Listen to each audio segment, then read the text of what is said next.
നല്ല മഴയുള്ള ദിവസങ്ങളിൽ നല്ലപോലെ മടി പിടിക്കൂലേ. മുറ്റത്തിറങ്ങി എന്തെങ്കിലുമൊക്കെ ചെയ്യാമെന്നുള്ള പ്ലാനിൽ മുറ്റത്തേക്ക് അങ്ങോട്ട് ഇറങ്ങാമെന്ന് വിചാരിക്കുമ്പോഴായിരിക്കും മഴ ഒരു റെസ്റ്റില്ലാതെ ഇങ്ങനെ പെയ്തുകൊണ്ടിരിക്കുന്നത്.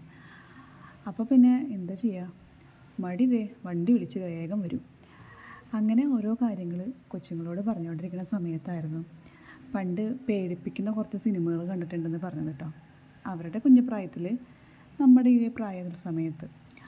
അപ്പോൾ എൻ്റെ ആ പ്രായത്തിൽ ഞാൻ കണ്ട സിനിമ വെള്ളി നക്ഷത്രം, ആകാശഗംഗ അങ്ങനെയൊക്കെയാണ്. അപ്പോൾ വെള്ളി നക്ഷത്രത്തിൻ്റെ കഥ പറഞ്ഞപ്പോൾ അവർക്ക് ആ സിനിമ ഒന്ന് കാണണമായിരുന്നു.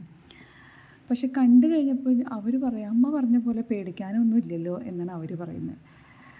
ജനറേഷൻ്റെ ഒരു വ്യത്യാസം കൊണ്ടായിരിക്കുമല്ലേ. എൻ്റെ ആ പ്രായത്തിൽ ഞാനത് കണ്ടപ്പോൾ സത്യം പറഞ്ഞാൽ നല്ല രീതിയിൽ പേടിച്ചിട്ടുണ്ടായിരുന്നു കേട്ടോ.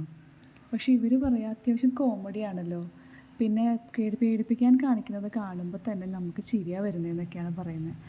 പ്രേതത്തിനെ കാണാനൊരു ലുക്കില്ല അത്ര, അങ്ങനെയൊക്കെയാണ് പറയുന്നത്. എന്തായാലും ജനറേഷൻ്റെ ഒരു വ്യത്യാസം. അങ്ങനെ മടി പിടിച്ച് സിനിമയും കണ്ട് മഴയും കണ്ട് മഴ ആസ്വദിച്ചിരിക്കുമ്പോഴാണ് രാവിലെ കലത്തപ്പം ഉണ്ടാക്കാൻ വേണ്ടി അരി വെള്ളത്തിലിട്ട കാര്യം ഓർമ്മ വന്നത്. അങ്ങനെ 4 മണിയായപ്പോൾ എഴുന്നേറ്റ് കലത്തപ്പമൊക്കെ ഉണ്ടാക്കി ഒരു ചായയും കുടിച്ചു. അങ്ങനെ ഇരുന്നു.